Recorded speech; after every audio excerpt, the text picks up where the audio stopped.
Hello there, this is Rom Wills coming back at you with yet another video. Long title, y'all. Let me read this one. Women only see a few men in their lives as sexually attractive. Now, this is very important. See, one of the things when I talk about select and non-select, it's strictly a sexual hierarchy.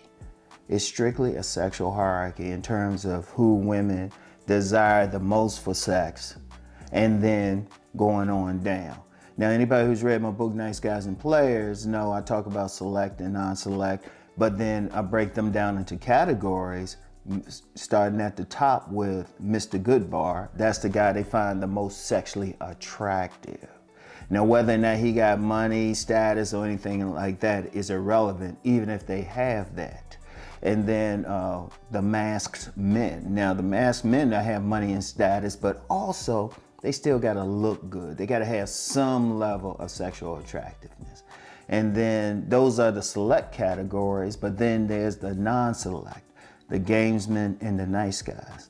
The gamesmen, they kind of like the break in case of emergency type of men.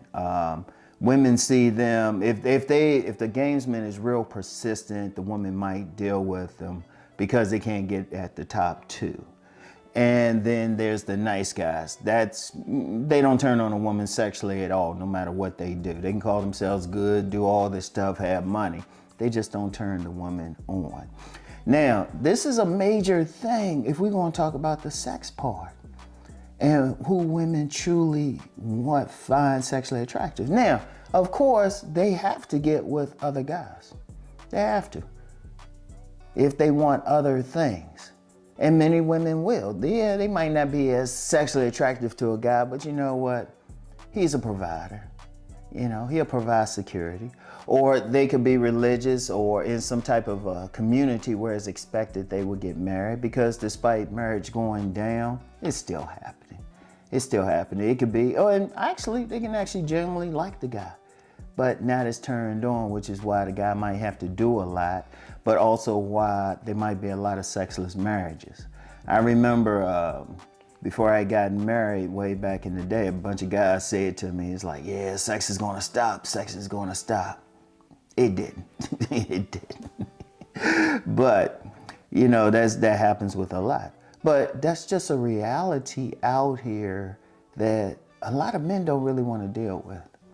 Like I've heard, I don't call any content creators names, but please, actually several have done this. They'll talk about all the other stuff that they're doing. And you know, well, they're doing this for the woman. They paying her bills. They showing her this, or that they can do this, this, and this. But yeah, what they doing in the bedroom.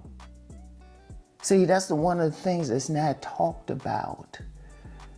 On that, who they want to have sex with. Not even who they want to be out in public with, who they want to have sex with. Indeed, shoot, sometimes the guys they'll have sex with might not be that type of guy who looks good to everybody else. That ugly, sexy play is a real thing. Just like you get some men who will go for a butterface. Hey, women go for butterfaces too, but it's the sex. And that's one of the things that, you know, with everything I talk about, if you really look at my books, Nice Guys and Players, Sexual Chemistry, Meeting Attractive Women, and generally what I'll talk about in general on here, even when I don't, is about becoming sexually attractive.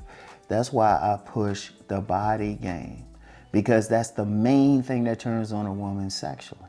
Now, you get some guys thinking it's something else, but look, women looking at that print. They looking at that body. They looking, when they see those like that muscular body or that big, strong body, they thinking, okay, he can pick me up. He can throw me around. He can dominate me. And indeed, it actually relaxes them. If a woman feels physically safe with a man, she actually goes more into her yin state, her feminine state, her more receptive state. She feels comfortable, she feels safe. That's a big thing, that's a big thing. That's why sometimes you'll get like some slimmer women And you see that men and brolic looking dudes and stuff. Now, of course, they're going to, different women going to get with different types. But even then, it's who they are sexually comfortable with. If you want to have an idea what turns on a woman sexually, ask her what body type she like. You don't even have to bring up sex. What type she like. Because even though as much as I push body game, there's women out there who don't like a lot of muscles on a man. Now, of course, that's not all women, but that's a clue as to what turns them on. Because that's one of the things. And if you really talk to women, when they say, oh, there's no men, like that famous thing, well, all the good men are in jail, married, or gay. Now, are they talking about their character? No, they're talking about how they turn them on sexually. They probably have that body type, that physicality that turns them on. But if you talk to any woman, shoot, they don't really see that. Now, like I said, because of that, they still got to deal with other types of men. Now, they might meet some guy, okay, he don't turn them on as much, but you know what, he a good guy, and they generally like him. Because remember, women gotta feel an emotional connection for a relationship. They still have to feel it. They might meet some guy, he grows on them and everything. And yeah, they probably wish he hit the gym or something like that. He's a cool dude. And they'll deal with him depending on their circumstances, why they get married. Because I'm gonna tell you what, with relationships, let me talk about marriage real quick. That's not always about love. It's more, it has more business in it. In fact, I would recommend if somebody's gonna get married, you better look at that business aspect. Love goes in and out. Because you're talking about having a family together, taking care of bills together, with the family part, raising the children, how you gonna raise them. Shit, that's like a little micro nation.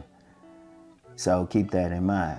And indeed, sometimes, now let's be real, a lot of times women will do that dual mating thing. They'll get that guy who's taking care of everything else, even marry him, but then have that other guy on the side just for sex. And it's just a reality, it's just a reality. If anyone really, that's why I would say, and I've said this before, I don't take anybody giving advice on dating or anything. If they don't bring up sex every now and then, I don't take them seriously. Any guys shouldn't take them seriously. Because yeah, you're talking about one aspect of a relationship, but other than maybe some financial issues and just pure personality issues, a lot of relationships break up over sex. A lot of women complaining because of it, They the ones initiating. A big deal is the sex part. Indeed, you get a lot of marriages, relationships where the guy's making plenty of money. And he might even socially look good to other people, even to her. She might even say he's handsome, but he's not hitting her on a sexual level. She's not sexually attractive to him. I want people to think about that. Men especially to think about that. Like if we're going to discuss like everything about women and relationships, you can't do it without discussing sex. Now I know some people don't like to and all of that. Grow up. Grow up. All right. So I'm just telling you the real deal. And that's why, like I said, I promote body game for numerous reasons, but a major reason is to be sexually attractive. And then you can build from there. All right. So that's all I have for now. I'll get back with you. Peace and blessings.